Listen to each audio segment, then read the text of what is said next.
kababayan, Kuya Ron's TV Vlog po, at narito po mag-update dito po sa Pasig River Esplanade, no? From Jones Bridge to Ayala Bridge. So as of now, March 19, 2021, ito na po yung progress, ano? Gulat tayo, meron ng railings dyan, no? Yan sa mga gilid-gilid nya. Tapos bali ito po yung magiging entrada nya, no? Yung pagpanik. Ayusin pa ho ito, So ito lamang yung mga sa as of now yung progress na nakikita po natin ngayon dito po sa project ng national government, na ito nga po yung Pasig River Esplanade. Okay, panik po tayo dun, dito, no, sa likod ng Manila Post Office. Ito yung matatanaw po natin, itong napakagandang Jones Bridge na pinaayos po ni Mayor Isko Moreno. Talagang gaganda po ng mga lamppost niya, especially sa gabi. Mapunta po kayo rito, ang ganda ng mga pailaw po dyan. Tapos ano pa ba ito, yung Escolta Pasig River Ferry Station ay free pa rin po yung pagsakay dyan, ano? Halimbawa pupunta po kayo ng Guadalupe or Mandaluyong, Pamakati by ferry, no, ay libre po ang sakay dyan. So sa kabilang side po, yan po Escolta area na po yan, Okay.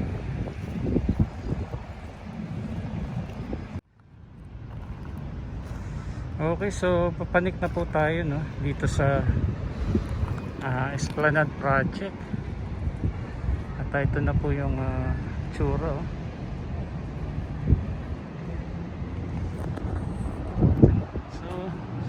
ito na po, nakita na po natin yung naikabit nila na mga railings dyan. So darating yung time na talaga magiging pasyalan po itong lugar na ito. So likod lamang po siya nitong Manila Post Office.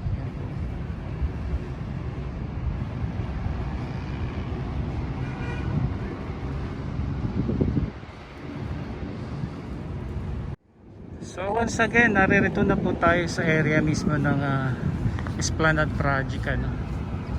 Kaya ito na, tagal din po nating sinubaybayan ito.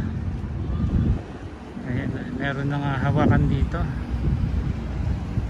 Oops, ayan na po yung ferry, no. Ayan, dito po ang bagsak niya, no. Diyan sa may Escolta.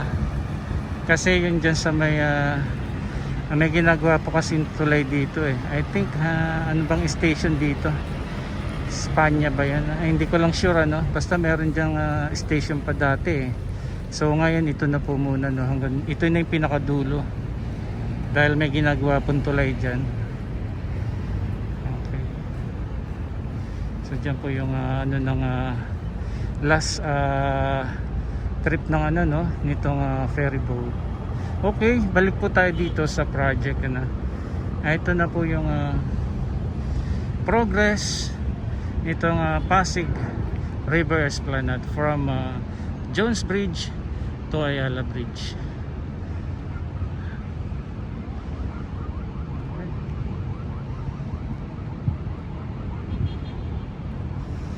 So both sides, ano, meron ng railings.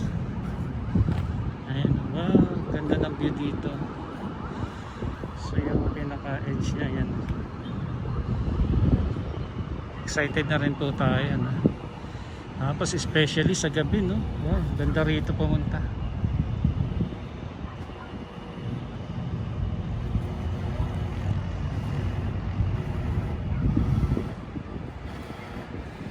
Ito lang yan, no?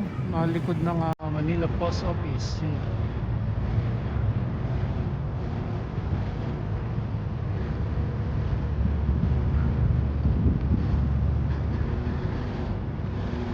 So mahaba rin siya, no, mga kababayan. Mahaba din siya.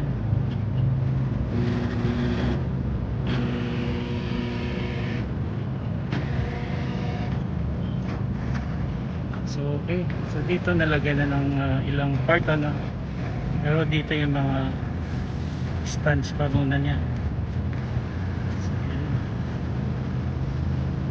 Tapos both sides, ayan po. Ayan. So excited na po tayo. Tatay na sir. Excited. Afternoon.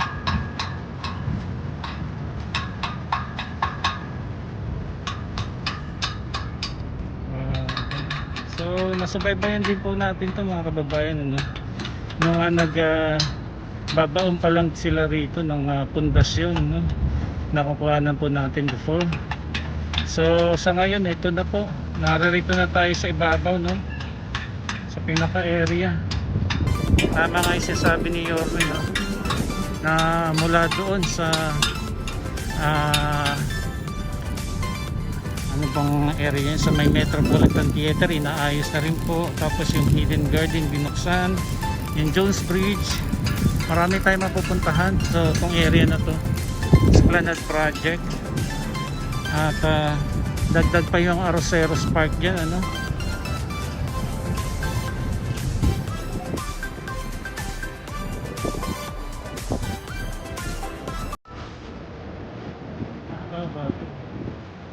So may mga ilang informal settlers dito sa gilid-gilid, ano. Pero lagi po yung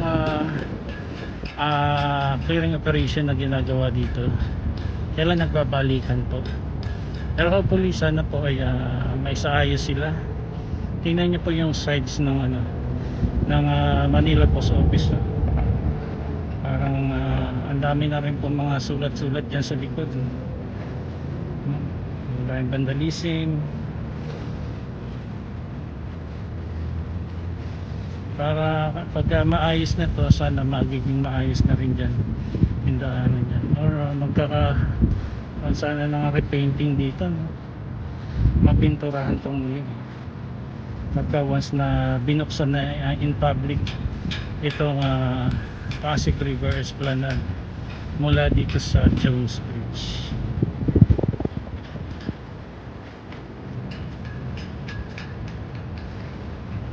So ito po yung Escolta Pumping Station. Tapos ito naman po yung MacArthur Bridge, no?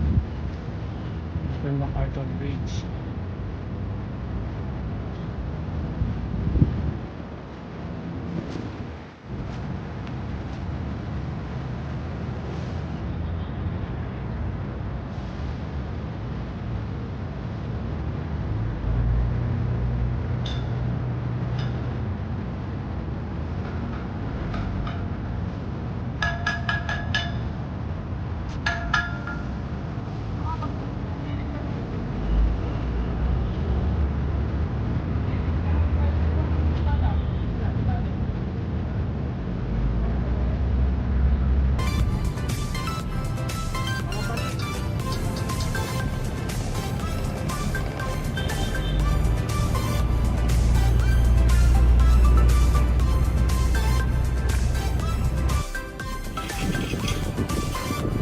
Biglang tumawi po yung dating ng mga basura.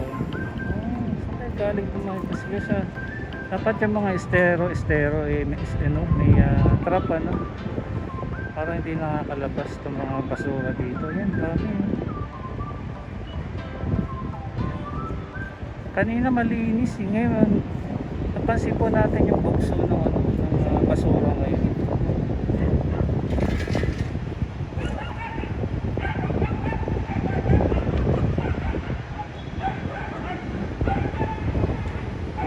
Palabas po yan ng Manila Bay. So doon na po yan matatrap sa may Baywalk, no, or other parts. Pero actually doon talaga yung parang yung trap ng parang basket trap siya doon sa Baywalk, no, sa Manila Bay, yung mga basura na yan.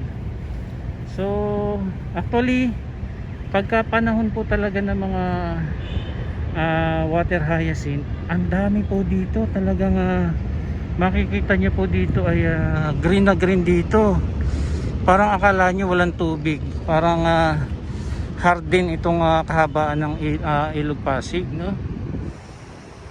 Dahil sa dami po ng water hyacinth or mga water lily. Pero ngayon kahit papaano, although merong mga nakakalusot-lusot pa, ayun, kukunti na lang po ngayon. Dahil nga po, I think doon pa lang sa may Laguna, Dibay, ay naharang na po nila or nagagawa na po nila ng paraan. Ayun, yung mga ilang water hyacinth dito. At basura, yan, biglang dagsa ng basura, oh. Galing po. So ito po yung mga basura, ayan, oh.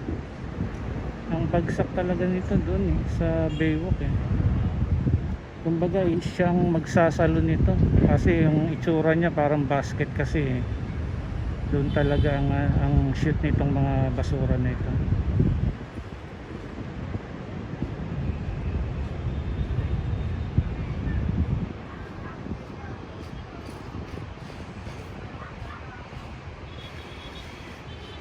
Okay. So once again mga kababayan, ito po yung project ng Pasig River Esplanade, no? Mula dito sa Jones Bridge hanggang sa Ayala Bridge. At ito na po yung progress as of now, no? March 19, 2021. May railings na, no?